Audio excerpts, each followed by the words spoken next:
Hey, how's everybody's day going? We have a lot of leaks in regards to Void Edge. I'm going to just jump straight right into it and not waste your guys' time. Here we go.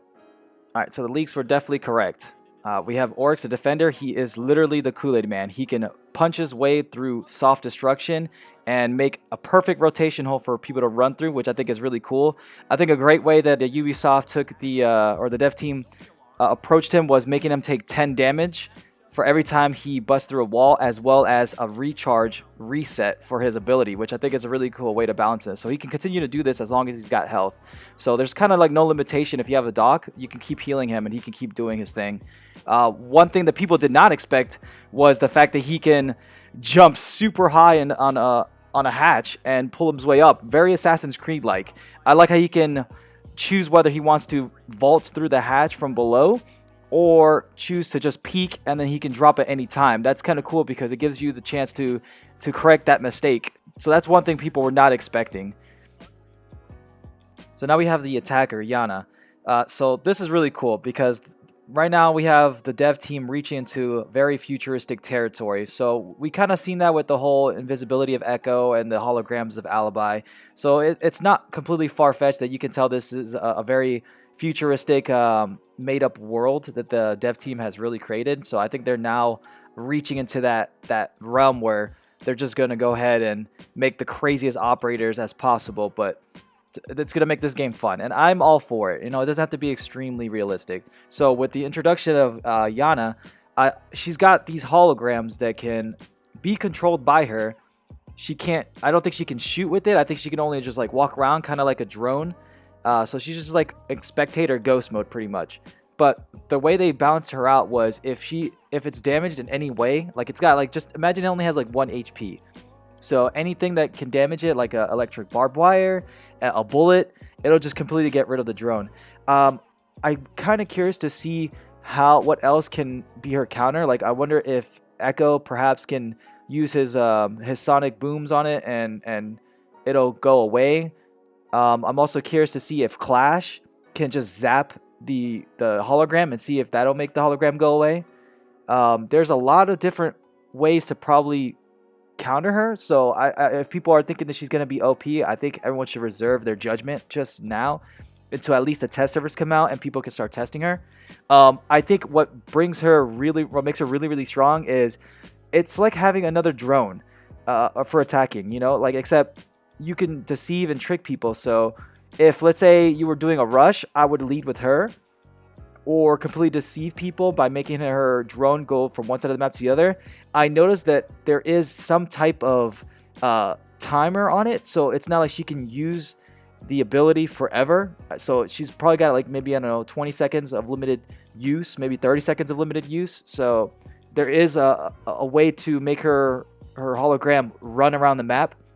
I think this is going to be great because you can bait C4s. So like maps like Cafe where people like to prep C4 underneath hatch drops, you can just drop the hologram and then they'll give the call out that somebody dropped and then they'll explode that C4. It's going to be great for wasting utility. So I think this is going to be a very strong operator, but people are going to have to figure out how to counter bait her in order and see if she'll shoot, because if she doesn't shoot, then everyone can tell that she's a hologram. So I think the thermal cameras are going to be really strong to determine whether she's a hologram or not, because she doesn't have any heat signature. So this should be really interesting. I can't wait to see how creative people are going to use her, because I'm an Alibi main, so the holograms are going to be really strong, and I think I'm going to have real fun with this one. Okay, so this is where things get real interesting. So they definitely showed off their new revamped version of the main menu. And there's a couple things that we should definitely pay attention to on this. So aside from the look, you know, you still have ranked, unranked, newcomer, and quick match, with rank being the focus of emphasis. I wonder if you can change it or not, because it's right there in the front. But the one thing that people are sleeping on right now is the learning area and the training grounds. I don't know if they finally have created, like they've done away with the terrorist hunt and they've created an actual training grounds, like an actual shooting range, because if you look at the picture, that's a shooting target. That is a target.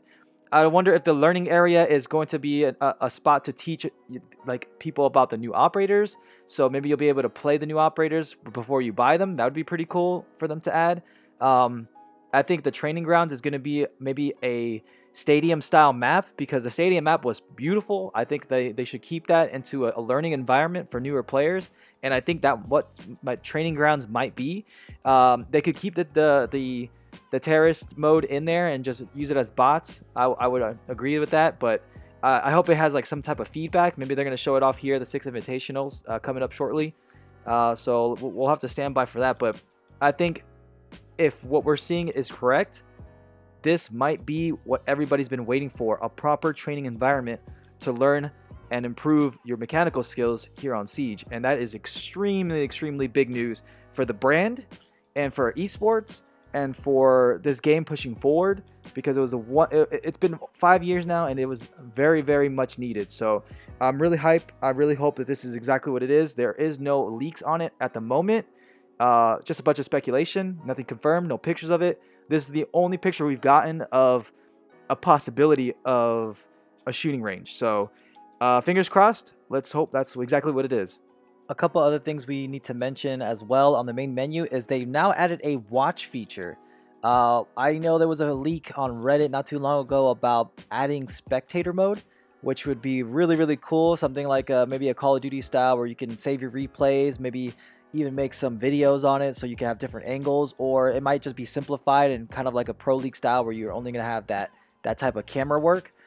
Either way, any type of spectating mode for previous games will be extremely helpful for people who don't have recording means, but also if they're just interested in maybe clipping a certain kill that they've got, or something that they can upload, for those console players that that don't have those third-party apps that can record for them. But some type of spectating mode would be great for esports. And just general like montages and stuff like that. So I'm also curious to see maybe if they'll have like links to players, perhaps. Maybe you can upload them through some type of Ubisoft Rainbow Six catalog that you can, with a like and share system that they would have, kind of like similar to what Halo does, or something like that. I think that would be really cool for the community to be able to upload their own clips and stuff like that and share within the video game itself. So we'll see more. Hopefully they'll show more information about that on the 6 Invitational. At the very least, give us a spectating mode so we can review our games. That would be really cool alone. So we'll see how they go with that. Another thing they've added as well, if you haven't been noticing the background clips from the leaked footage, this is definitely a rework of Oregon. I'm sure they're going to show everything off there, so I'm not going to get into that. I just let you know that we have a rework for Oregon, so that's exactly what you're looking at in the background. One thing I'm really, really super excited for is the new barricade rework. They finally fixed barricades, so now we can melee barricades and the debris does not get stuck. Thank God. They did something right. But anyways, I'm going to get off with that. I think that's enough stuff that I mentioned that you guys should be excited for with this next coming patch for Year 5 Season 1. Operation Void Edge. Thank you guys for stopping by. I will put more videos like this in the future. Thank you. Peace.